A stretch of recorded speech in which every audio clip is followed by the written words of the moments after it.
लेकिन लोगों की दिलचस्पी यह जानने में होती है कि आखिर भानगढ़ में ऐसा क्या है कि वहां लोग जाने से क्यों डरते हैं और इसके पीछे क्या कहानियां हैं।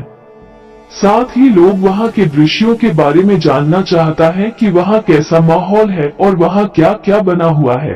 तो आज हम आपको बताते हैं कि भानगढ़ में क्या खास है और उससे जुड़ी बातें जिनके बारे में लोग जानना चाहते हैं।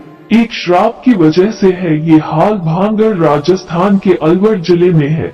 देखने में ये भी राजस्थान के दूसरे किलों की तरह है और काफी खूबसूरत है, लेकिन अब इसकी वो खूबसूरती नहीं है और यह पूरी तरह से खंडहर हो चुका है।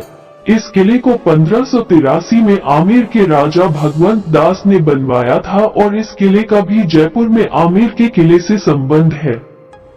कहा जाता है कि पहले ये भी अन्य किलों की तरह काफी खूबसूरत था, लेकिन बाद में एक श्राप की वजह से इसका ये हाल हो गया।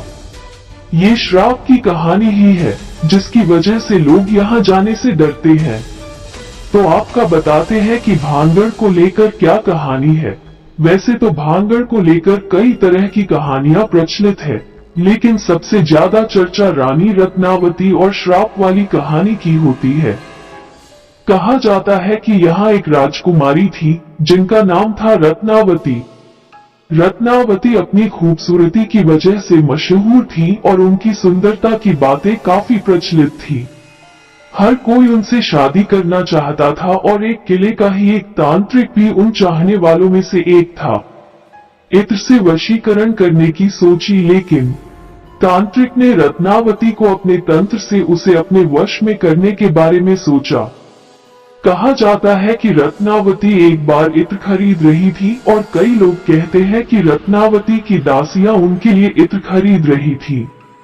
फिर उस तांत्रिक ने राजकुमारी के इत्र को तंत्र के जरिए मंत्रित कर दिया और जब यह इत्र राजकुमारी के पास पहुंचा तो वो इस इत्र पर किए गए जादू को पहचान गई।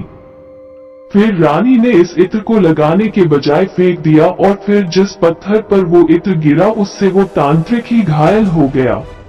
लोगों का कहना है कि मरते मरते उस तांत्रिक ने ये श्राप दे दिया कि अब इस भानगढ़ का विनाश हो जाएगा। वहीं कुछ लोग कहते हैं कि राजकुमारी ने गुस्से में आकर ये श्राप दिया था।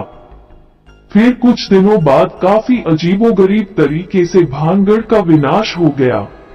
श्राप में कहा गया था कि यहाँ के लोग मर जाएंगे और वापस उनका जन्म नहीं होगा और आत्मा यहाँ ही भटकेंगी और उसके बाद यहाँ ही आत्मा भटक रही है। इस वजह से जो भी यहाँ रात में रुकता है वो परेशान ही रहता है।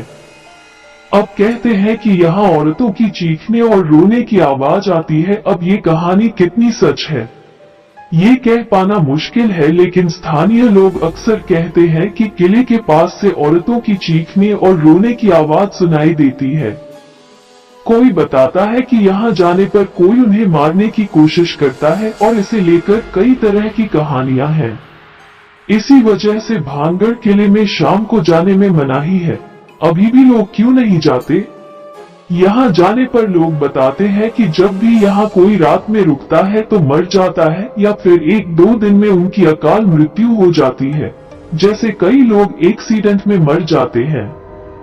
इसलिए इन प्रचलित कहानियों की वजह से लोग यहाँ रात में नहीं रुकते हैं और सूरज अस्त से पहले ही यहाँ से चले जाते हैं।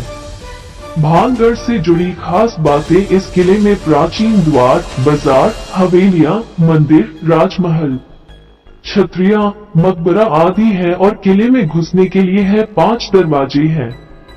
साथ ही कई मंदिर हैं जिनमें गोपीनाथ, सोमेश्वर, मंगला देवी एवं केशव राय मंदिर हैं जो नागर शैली में बने हुए हैं। इसके अलावा पूरी बस्ती एक के बाद एक 3 प्राचीरों से सुरक्षित की गई है। बाहरी प्राचीर में प्रवेश हेतु 5 द्वार बने हुए हैं जो कि उत्तर से दक्षिण की ओर क्रमशः अजमेरी, लाहौरी, हनुमान, फूलबारी एवं दिल्ली द्वार के नाम से जाने जाते हैं। मगर अब वहां बने मकानों पर छत नहीं है और सिर्फ दीवारें बची हैं।